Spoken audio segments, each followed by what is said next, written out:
অৰুণোদয় আঁচনি নিউ এটা আপডেট লৈ আহিছোঁ। সেইটো আপডেট হ'ল, যদি আপোনাৰ হাতত ৰেচন কাৰ্ড আছে আৰু আপোনালোকে এতিয়াও অৰুণোদয় আঁচনি পোৱা নাই আৰু আপোনালোকে অৰুণোদয় আঁচনি পোৱাৰ যোগ্য হয়, এইবাৰ কিন্তু অৰুণোদয় আঁচনিৰ কাৰণে এপ্লিকেশ্যন আৰম্ভ হৈ গৈছে।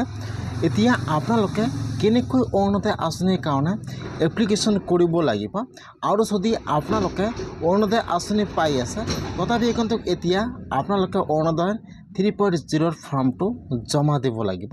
যিসকলে কিন্তু অৰুণোদয় আঁচনি পাই আছে এইবোৰো কিন্তু এইবাৰ আৰু এবাৰ অৰুণোদয় আঁচনি ফৰ্মটো জমা দিব লাগিব। যদি আপোনালোকে অৰুণোদয় আঁচনি এতিয়ালৈকে পোৱা নাই, কেনেকৈ আপোনালোকে অৰুণোদয় আঁচনিৰ কাৰণে এপ্লিকেশ্যন কৰিব লাগিব আৰু এপ্লিকেশ্যন কৰিবলৈ হ'লে আপোনালোকৰ কি ডকুমেণ্টৰ প্ৰয়োজন হ'ব, মই আজি এইটো ভিডিঅ'ত আপোনালোকক সম্পূৰ্ণ প্ৰচেছ ষ্টেপ বাই ষ্টেপ জনাই দি আছোঁ। আপোনালোকে জানিবলৈ হ'লে ভিডিঅ'টো সম্পূৰ্ণকৈ চাই ল'ব, স্কিপ নকৰাকৈ। আৰু যদি আপোনালোকে মোৰ চেনেলত নিউ হয়, মোৰ চেনেলটো ছাবস্ক্ৰাইব কৰি ৰাখি দিব। ফাৰ্ষ্ট চাব দি আছে, এইবাৰ কিন্তু 36.2 লাখ অৰুণোদয় নিউ দিয়া হ'ব। এইবাৰ কিন্তু নতুনকৈ আৰু 36 লাখ অৰুণোদয় আঁচনি দিয়া হ'ব। আৰু 2 নম্বৰত চাব দিয়া আছে ৰেচন কাৰ্ড। যিসকলৰ ৰেচন কাৰ্ড আছে এইবাৰ কিন্তু ৰেচন কাৰ্ড থকা সকলোৱে অৰুণোদয় আঁচনি লাভ কৰিব। যদি আপোনাৰ হাতত ৰেচন কাৰ্ড আছে তেনেহ'লে কিন্তু এইবাৰ আপোনালোকে অৰুণোদয় আঁচনি লাভ কৰিব। আৰু ইয়াত চাব 3 নম্বৰত দিয়া আছে, আপোনাৰ কিন্তু ৰেচন কাৰ্ডৰ সৈতে আপোনাৰ আধাৰ কাৰ্ডটো লিংক থাকিব লাগিব।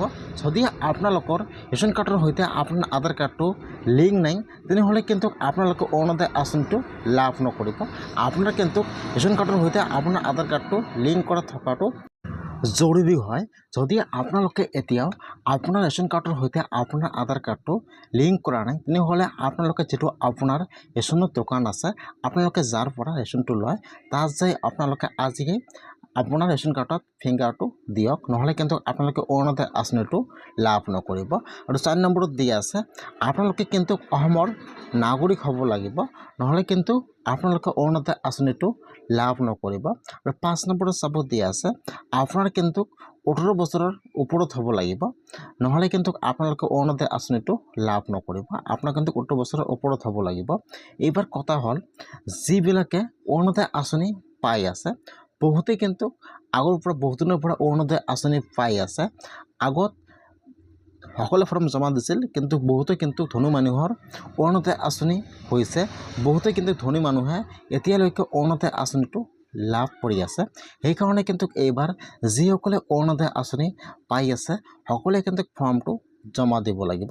এইবাৰ কিন্তু অৰুণোদয় আঁচনিৰ পৰা বহুতো নাম কৰ্তন কৰা হ'ব, যিবিলাকে অৰুণোদয় আঁচনি পোৱাৰ যোগ্য নহয় বা যিবিলাকৰ গাড়ী আছে বা যিবিলাক অলপমান ধনী মানুহ হয় সেইবিলাকৰ কিন্তু নামবিলাক এইবাৰ কৰ্তন কৰা হ'ব। বহুতে যিহেতু অৰুণোদয় আঁচনি লাভ কৰি আছে, এইবাৰ কিন্তু সেইসকলৰ কাৰণে অৰুণোদয়ৰ 3 ফৰ্মটো জমা দিব লাগিব। আৰু এবাৰ যদি অলপমান ধনী মানুহ হয় তেনেহ'লে এইবাৰ অৰুণোদয় আঁচনিৰ লিষ্টৰ পৰা নামটো কৰ্তন কৰা হ'ব। সেইটো কিন্তু নামটো তাৰ পৰা কাটি বেলেগ মানুহক দিয়া হ'ব, যিসকলে অৰুণোদয় আঁচনি পোৱাৰ যোগ্য হয়। যদি আপোনাৰ এইকেইটা ডকুমেণ্ট আছে, আপোনাৰ ৰেচন কাৰ্ড আছে, তেনেহ'লে কিন্তু এইবাৰ অৰুণোদয় আঁচনিটো আপোনালোকে লাভ কৰিব। এতিয়া আপোনালোকে অৰুণোদয় আঁচনিৰ এপ্লিকেশ্যন ফৰ্মটো ক'ত পাব? এতিয়া কিন্তু অৰুণোদয় আঁচনিৰ এপ্লিকেশ্যন ফৰ্মটো অহা নাই। অহা কিন্তু 29 তাৰিখে অৰুণোদয় আঁচনিৰ এপ্লিকেশ্যন ফৰ্মটো আহি যাব। তাৰপিছত কিন্তু আপোনালোকে ফৰ্মটো ফিল আপ কৰি জমা দিব লাগিব।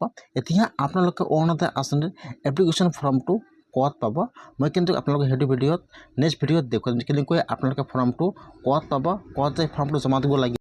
এতিয়াও কিন্তু অৰুণোদয় আঁচনিৰ এপ্লিকেশ্যন ফৰ্মটো অহা নাই। অতি সোনকালে কিন্তু অৰুণোদয় আঁচনিৰ এপ্লিকেশ্যন ফৰ্মটো আহি যাব।